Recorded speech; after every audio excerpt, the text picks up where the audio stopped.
আশায় ছেড়ে দিয়েছিলাম যে আর হয়তো হবে না। ও আসলে একটা মানুষের বাচ্চা না হলে যা মানে একটা মানুষের যে কি অনুভূতি তার ভিতরে থাকে মানে সেটি ভাষায় প্রকাশ করা যায় না। কিন্তু আসসালামু আলাইকুম। আশা করি দেশে এবং প্রবাসে যে যেখান থেকে আমার এই ভিডিওটি দেখতেছেন আল্লাহর রহমতে সবাই ভালো আছেন। আমিও আল্লাহর রহমতে অনেক ভালো আছি।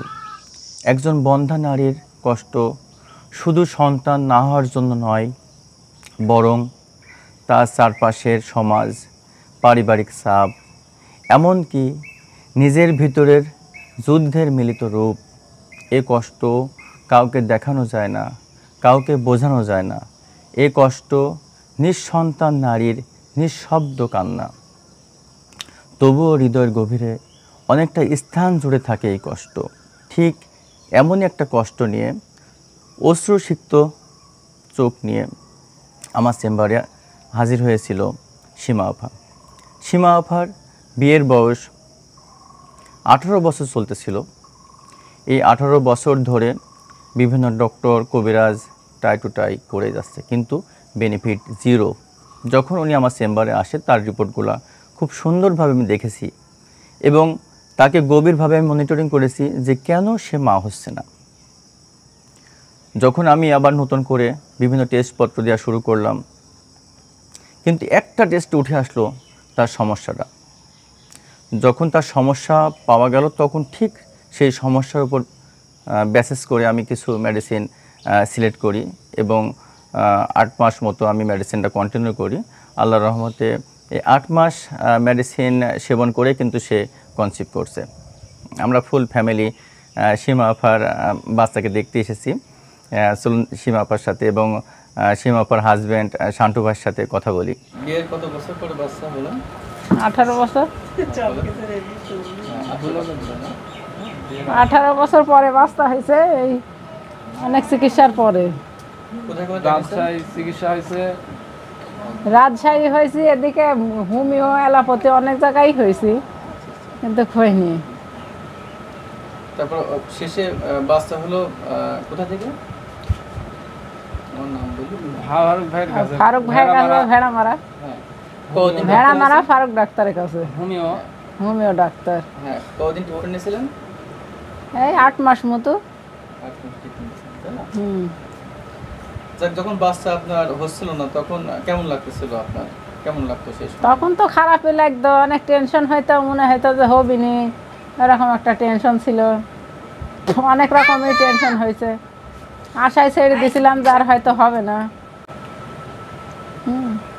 কিন্তু আল্লাহ এখন তার কাছে যা মুখ তুলিছে, হয়েছে। কতদিন ট্রিটমেন্ট নিয়েছিলেন? 8 মাস। 8 মাস ট্রিটমেন্টের পরে বাচ্চা হয়েছে। বাচ্চা কি নাম রাখছেন? রাইসাতুল জান্নাত। ও আসলে একটা মানুষের বাচ্চা না হলে যা মানে একটা মানুষের যে কি অনুভূতি তার ভিতরে থাকে মানে সেটি ভাষায় প্রকাশ করা যায় না। কিন্তু হবার পরে যে কত তার ভিতরে ভালো লাগে, হবার পরে কেন বোঝা যায়। আমরা অনেক জায়গায় চিকিৎসা হয়েছি, যেমন রাজশাহী বিভাগীয় ডাক্তার হচ্ছে হাসিন আক্তার, রাজশাহী বিভাগীয় প্রধান। তার কাছে চিকিৎসা হয়েছি 6 মাস, আমাদের কোনোই ফল পায়নি। তারপরে হোমিও ডাক্তার অনেক জায়গায় দেখেছি, কবিরাজ, কুষ্টায় চিকিৎসা হয়েছে, ভেড়ামারায় অনেক জায়গায় হয়েছে, কিন্তু লাস্টে 18 বছর পরে ফারুক ভাইয়ের কাছে হোমিও চিকিৎসা হওয়ার পরে আমাদের এই বাচ্চা হয়েছে। ফারুক ভাই আমাদের চেকআপ অনেক জায়গায় চেকআপ করেছি, কিন্তু ফারুক ভাই আমার বাড়িয়ালি যে চেকআপ দিছিল ওই চেকআপটাও দিছিল না। এখন আল্লাহ পাকের ইচ্ছা, হয়তো আমাদের এই ফারুক ভাইয়ের হাতেই হবে, তাই এতদিন পরে ফারুক ভাইয়ের 18 বছর পরে। আমি তো এর আগে চিনতাম না, একজনের মাধ্যমে শুনে গেছিলাম, যাওয়ার পরে দীর্ঘ 8 মাস 1 লাখের চিকিৎসা হবার পরে আমাদের এই সন্তান। হ্যাঁ, আপনারা সবাই দোয়া করবেন আমার সন্তানের জন্য,